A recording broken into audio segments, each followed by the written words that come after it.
Welcome, dear listener.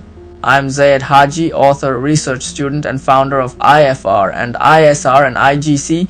In today's episode, we step beyond the surface of modern banking and enter a world where finance is built on justice, transparency, and shared responsibility. Together, we will walk through the three powerful models of Islamic finance, Musharakah, Mudharabah, and Murabahah, and uncover why they are not merely theories, but living systems that challenge the very foundations of interest-based economics.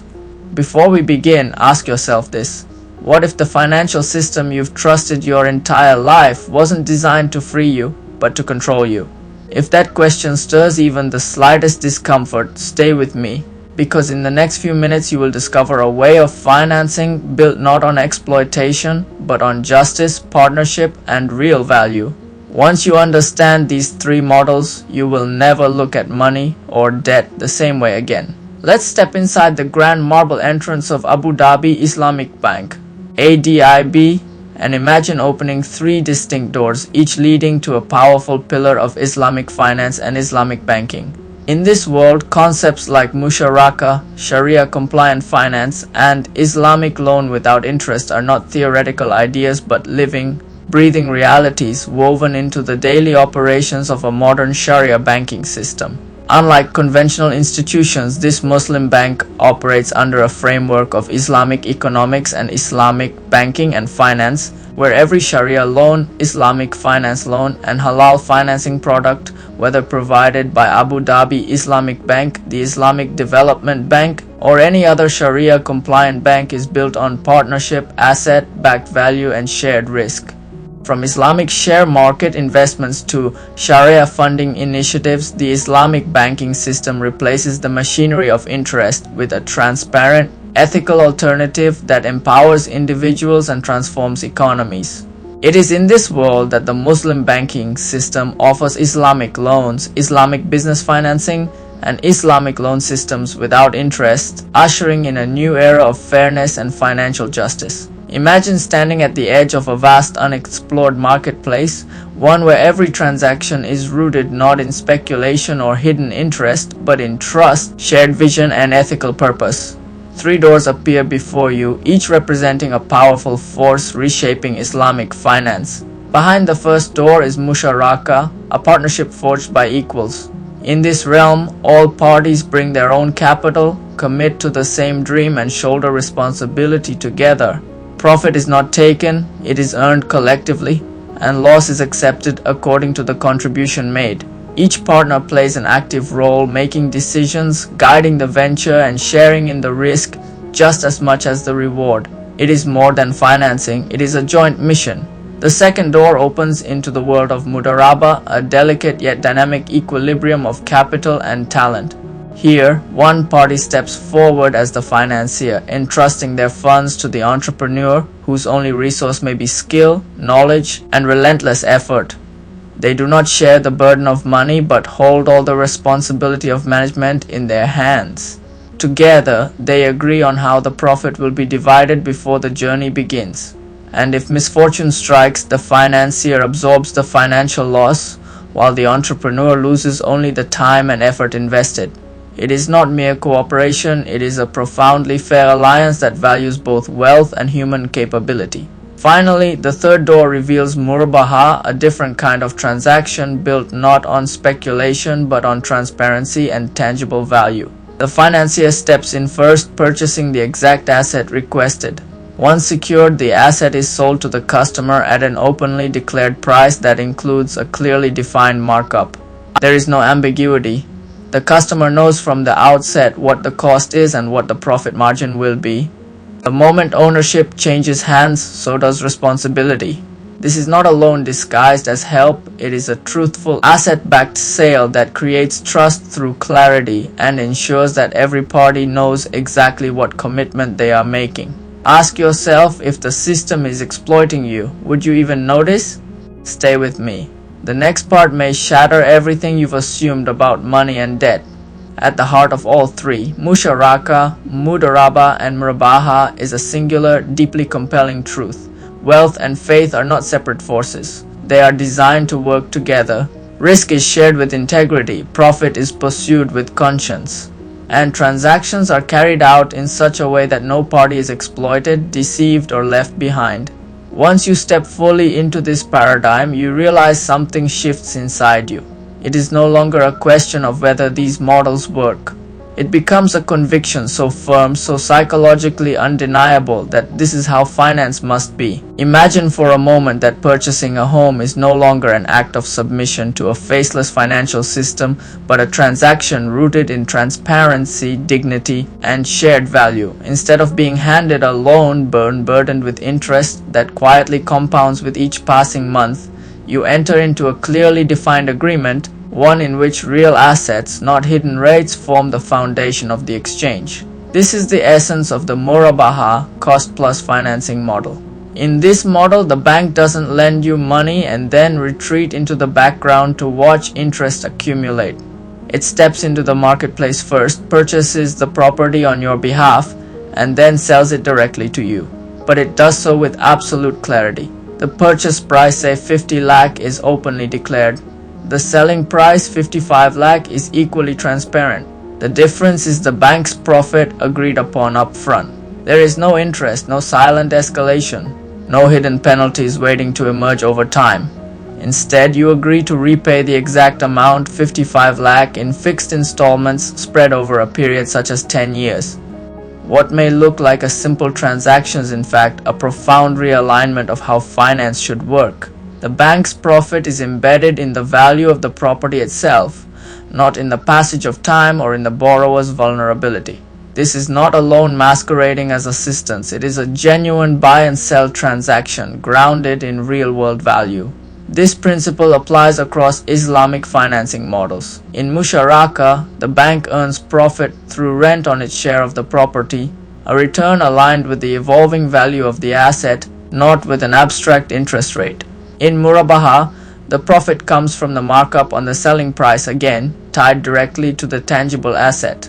In both cases, risk is shared. If the property loses value or the borrower encounters financial hardship, the bank does not simply collect interest while remaining untouched by the consequences. It participates in the real-world outcome of the transaction just as the borrower does. This is the deeper truth behind the Islamic home financing model. The bank does not profit from time. It profits from real asset-backed value, and it shares the risk alongside the customer. That shift transforms the entire experience. It replaces exploitation with equity, ambiguity with clarity, and detachment with shared responsibility. Once you understand this, conventional interest-based lending no longer feels like the standard. It begins to feel like the compromise. Pause for a moment and be completely honest with yourself. If the system you're part of is quietly exploiting you, would you even recognize it? Most people don't. They follow the rules, make the payments, and believe that debt is just how the world works. But what if that belief is the very reason the system keeps functioning?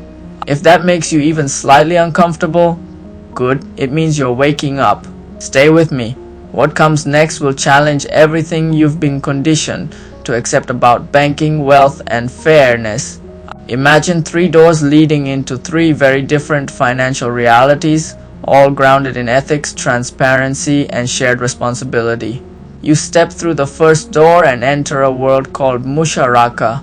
Here, finance is no longer a solitary burden. Instead, it is a true partnership where both parties contribute capital and walk side by side toward a common goal. Consider 2 individuals, Ahmad and Khalid, who decide to build a small manufacturing business. Ahmad brings 10 lakh, Khalid brings the same. They become equal partners, share management duties, and agree to split profits at 50-50. If the business makes a profit of 6 lakh, each receives 3 lakh. And if the market turns and a 4 lakh loss occurs, they each absorb 2 lakh. No one hides behind fine print. Success is shared, so is the pain. In Musharakah, profit is distributed according to agreed terms, but loss is shared strictly in proportion to capital invested. a structure that binds both partners to the outcome of the venture in the most honest way possible. Now walk through the second door, Mudharabah, a setting where capital and talent merge to create value.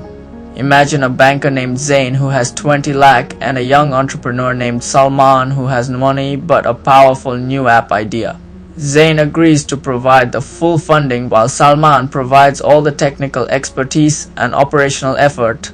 Before launching, they agree that Zain will receive 70% of any profit earned and Salman will receive 30%. The business succeeds and earns 10 lakh in profit. Zain receives 7 lakh, Salman gets 3 lakh. But if it fails, Zain alone loses the investment.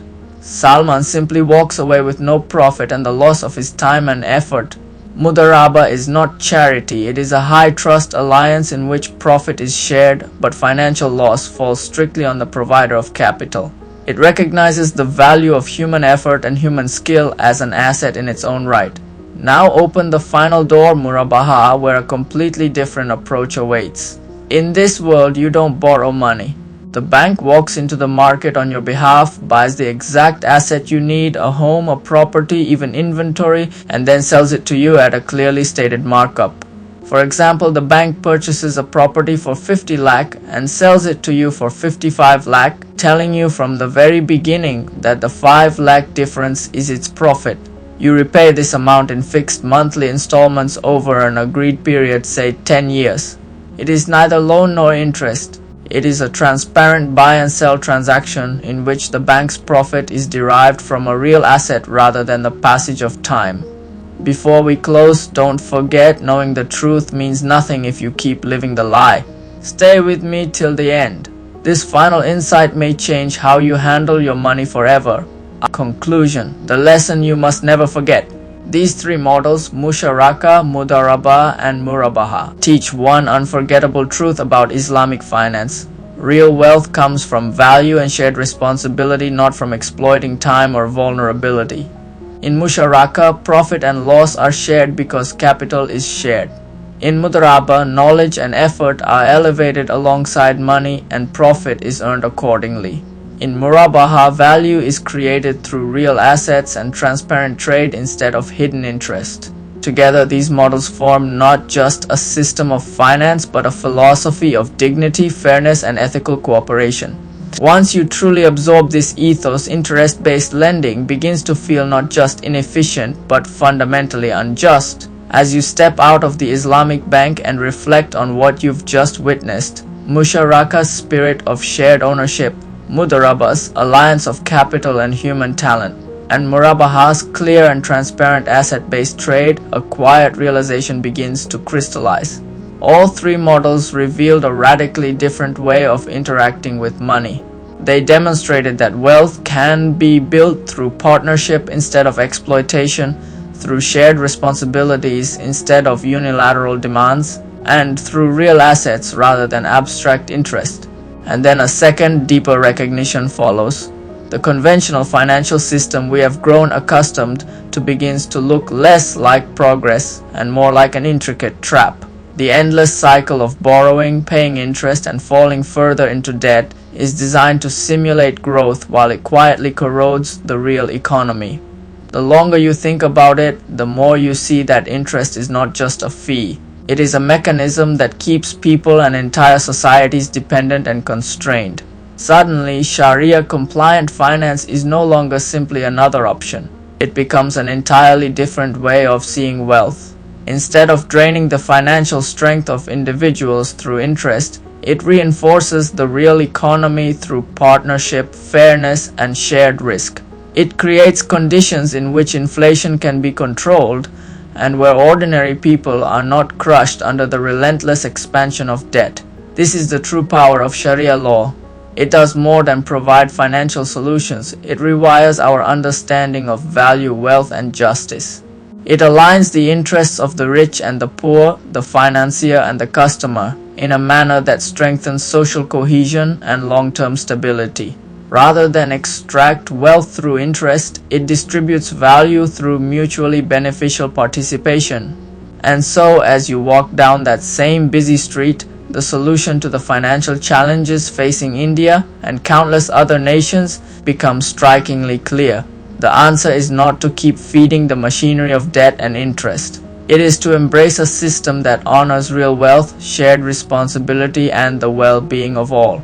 By grounding every transaction in tangible assets and binding both parties to shared risk, Sharia finance provides a transparent, equitable, and ethically grounded alternative to the conventional model. It reduces inequality, stabilizes economies, and channels financial activity toward genuine productive value. And now, with this clarity, you finally see the path forward. A financial system that works for everyone, not just the lenders. A system where Sharia law guides finance toward fairness, stability, and enduring prosperity for all. If today's discussion sparked even a flicker of awareness, do not let it die out. What you just heard is only a doorway.